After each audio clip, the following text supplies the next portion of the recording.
In today's video we do some advanced flying, we do a performance test on DJI Fly 1.4.8 and we have fun on a kayak in this stunning location. Let's go. So we bought a kayak a while ago and just been itching to get out and test this, and this location is perfect. The weather is amazing and we've had such a great time today. I also brought the drone as well. I wanted to test out 1.4.8 in hot weather like this to see how it fares with the direct sun. Will that cause any issues? So let's get going. First of all, DJI Mini 2, and you can see here this is the first issue. I've forgot to wipe the lens, so I'm going to go back again and start again. Now because I was in a rush here, this is on auto, so you can see here the issue. Although it's a good image and it's decent, you know, it's really overexposed without this ND filter on, so I'm having to edit quite a few of these pictures to actually get some color back in. I will change over soon to an ND filter, but it is a lot of fun. And just while they're chilling, loving life on that kayak, this Mini 2 just reminds you of how great and portable this drone actually is. This is a good shot if you actually want to be doing like your own tracking shot, using a rocket when somebody's like on a bike or just a slow moving object like this kayak here, doing a rocket of 80 meters whilst they're moving. The drone will also track them to a degree, and you can see now as it pans up it also follows them, and you get this really nice cinematic shot from this quick shot. So give this a try, guys.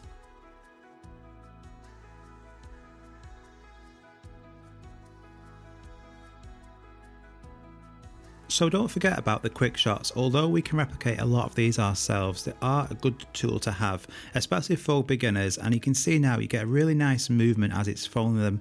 And what's good as well is when we're quite high up here, just before that bridge, it's still got lock on them as well. So it does really well at keeping them on with that quick shot to make sure it gets the whole shot. Okay, under flying bridges, I love doing this. I've done a whole video on this, so make sure you check that video out to show you how to do it safely. The idea is to make sure you don't just rush this. Make sure it's lined up properly and you're low enough. It can look like you're quite high, but make sure you actually are directly in the center of either the top of the bridge and the bottom. In this point, it will be the water.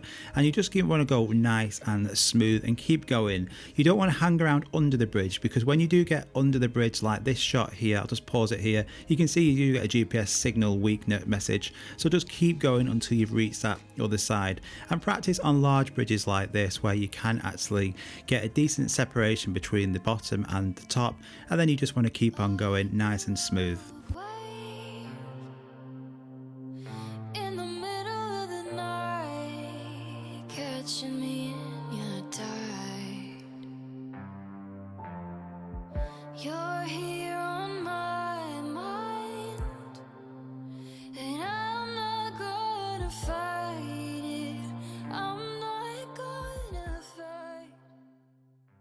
So that came out really well, and I wanted to get this next shot here as I'm quite high up of a shot under both bridges. I'll just take a quick photo here, this stunning location, but unfortunately this is where it starts to fall apart because I was having such issues with my phone dimming. Even with the phone charging off in a bright hot day like this, my phone was almost black. I couldn't see hardly anything, so trying to do this is really difficult with a hardly any visibility on the screen. So unfortunately this screen dimming issue is still here.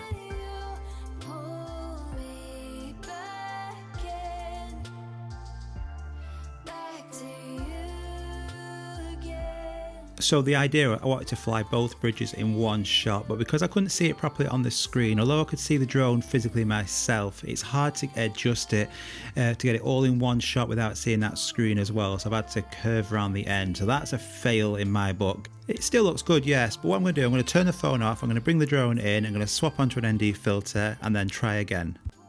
Closer to the light, moss and winged things come nearer.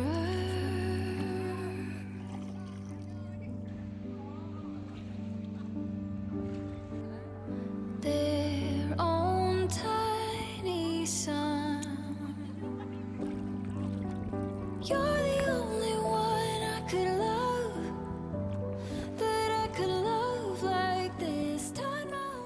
Okay, I've give the phone a bit of a breather. I've now got the ND32 freewheel filter on, so everything's not as overexposed now. So I like this now, it looks more cinematic, and I love the look of everything. It take away all that glare from before.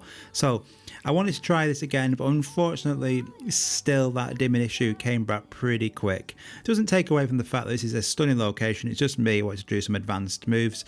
Make sure if you do anything like this, or you are, keep updating that home point. It's so crucial if you do get a disconnection. But let's try this bridge shot again. I'm going to do something different. I'm going to go down and then straight over the second one. A sea.